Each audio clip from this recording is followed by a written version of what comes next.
Hello, everyone.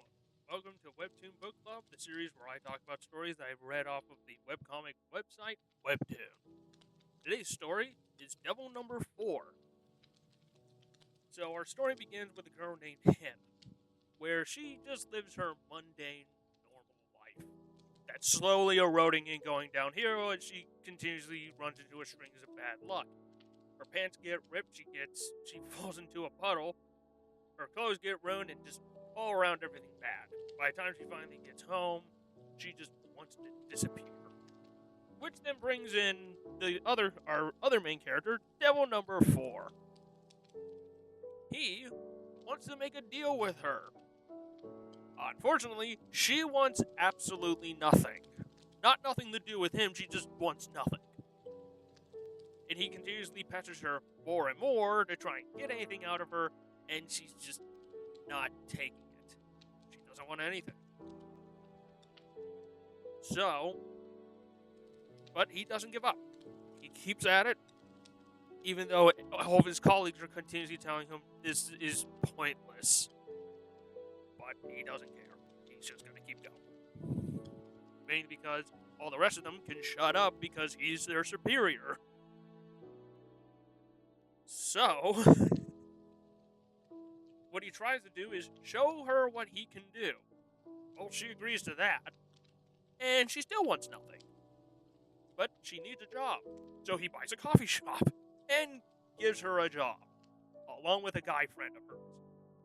And as he continuously tries to get something out of her, the guy friend thinks there's more, something is up, and they both just kind of tell him, no, there's nothing, it's fine. There ain't nothing wrong here. And he's just like, okay, sure. But then as well, her and her college friends need a dorm. So he buys a house and then they all get to basically live in the house he now owns. And that just stays like that for a while. Meanwhile, what's happening in the Devil Realm is that they're all on a hunt for Devil Number 2, who apparently is labeled as a traitor or something, because she engages with illegal contracts instead of doing it through the system that they have in place and how they want to do things. She just does whatever she wants. So they're all out looking for her, but this isn't a bunch of. And Devil Number 4 is just like, okay, so she's in she's in my area, so just avoid her. So then Hana and all of her friends end up going off on vacation to the beach. Wait, I got too far ahead of myself. I got way too far ahead of myself.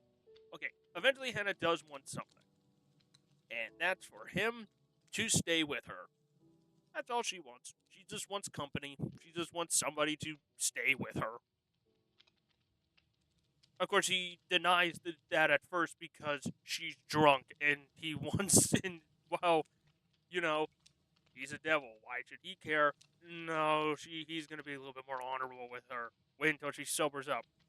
Then a few days later, she does ask for the same thing, and yep, there's the contract. He has to just stay with her. She just wants company. That's all. She just wants some company. Okay, then they go on vacation to the beach. Where then, at the middle of the night, Hana gets dragged out onto the beach by Devil Number 2. Because apparently, Hana's mother had a deal with Devil Number 2 years and years ago. When Hana was just an infant. Which was selling off Hana. Because that's just wonderful, isn't it? Devil Number 2 steps into the way and kind of stops the whole thing from going through. And there's also an angel who pops in and out of the story until this point, who really cares about Hana. And up to this point, has been trying to convince her to not make a deal with Devil Number 4, but Devil Number 4 also has cares for Hana as well, which is why he is very persistent with her. So Devil Number 2 has to run away, which saves Hana, but also kind of brings up problem. with her and her mother, which I which then they managed to locate Hannah's mother, and those two, I guess, reconcile or something. I can't entirely remember. I'm going off of pure memory here, folks. This is not the easiest thing to do. Yeah, I could have reread the story over the past week, but I didn't do that. Nor do I entirely care. So, okay. Anyway, where in the world was I? Oh, yeah. So, Devil Number 4 in the process ends up getting, I guess, labeled as a traitor himself, mainly because he's trying to dig a little too deep into matters he shouldn't have access to, or stuff that's supposed to be remained hidden. So the devils try to take care of him by eliminating him, meaning erase him from existence. But I guess he gets saved or something. He gets transported into, I guess he re-experiences a past memory or something. Either way, we get what is essentially a flashback, but not really.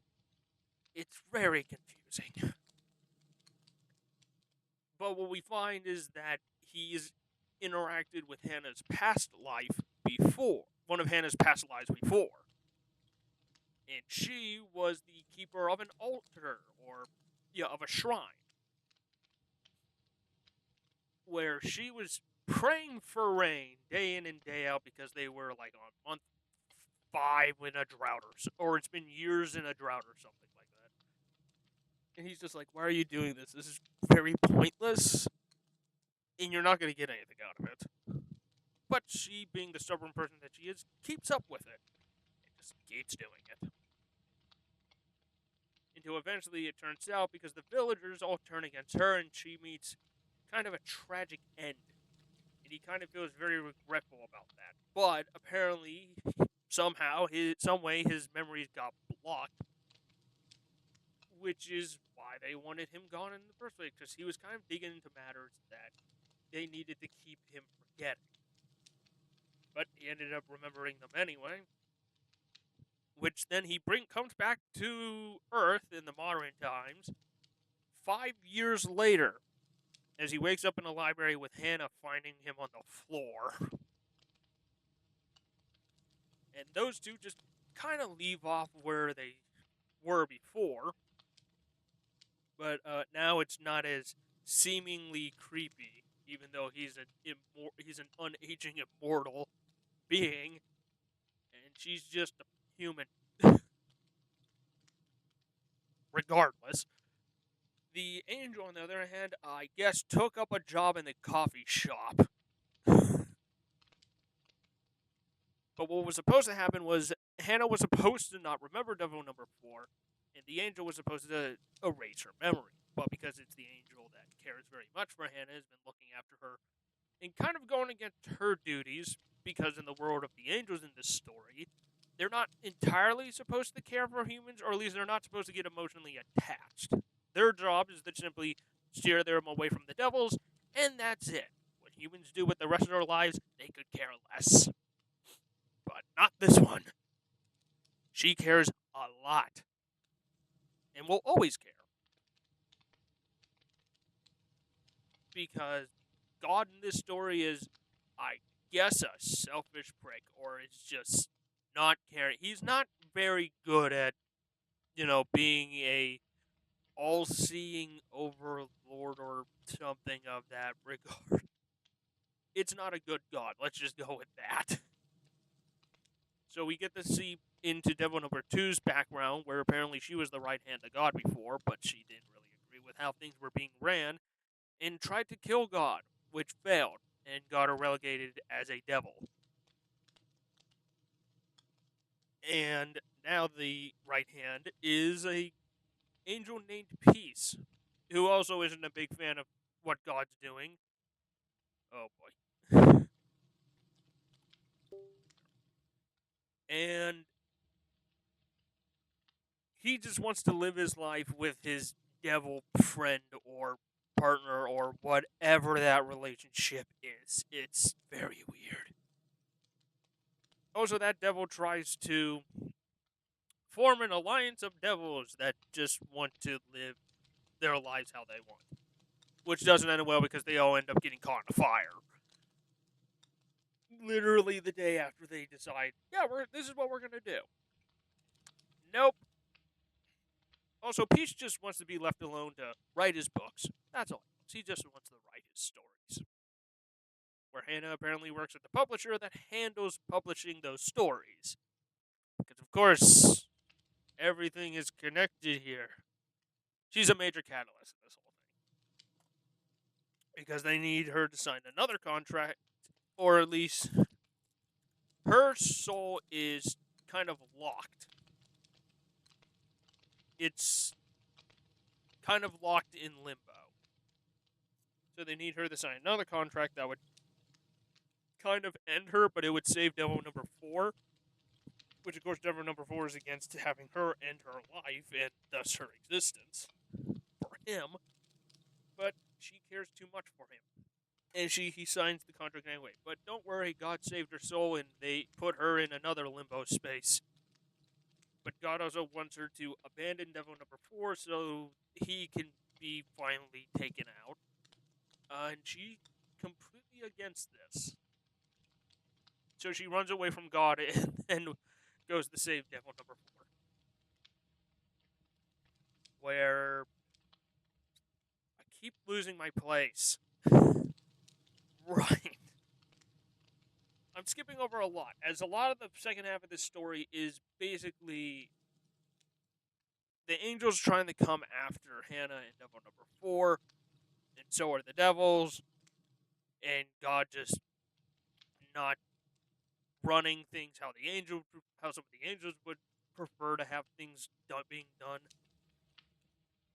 And Hana and Devil number 4 just kind of figure out their position and everything, and what's their deals with each other.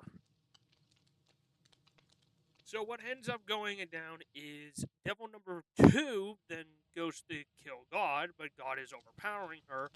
But don't worry, he ends up getting stabbed and killed anyway by the angel that has a very deep affection to protecting Hana.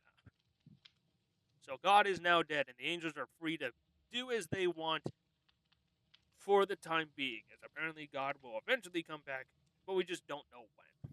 So for now, the angels can just live their lives how they want. Because I'm sure that won't have horrible ramifications for anything. No, it's fine. But Devil number 4 gets the opportunity to become human. So he can be with Hana, and they can both just die happily with each other.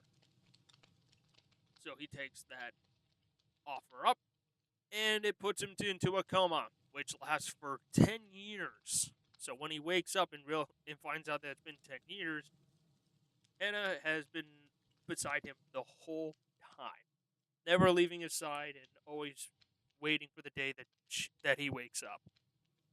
And when he finally does, they get to live their lives together as they want forever.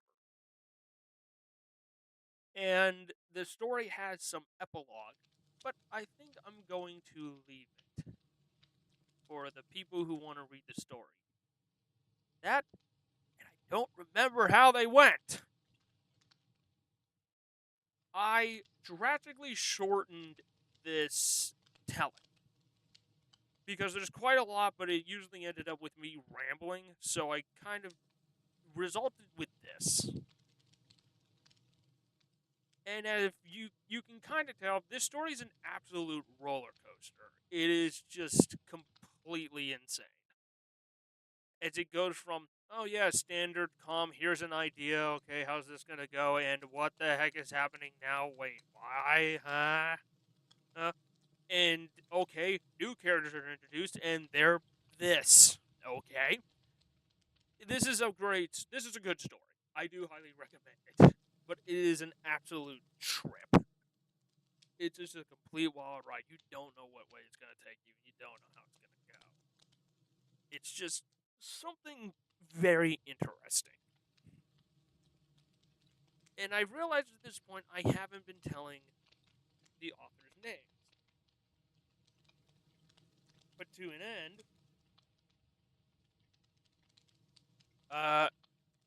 goodness, where's my phone at? I haven't been taking the time to memorize the author's names and tell their names. So here's what we're gonna do. If you all bear with me a second, I'll just simply rant on like a crazy person because that's what I'm gonna do. Anyway.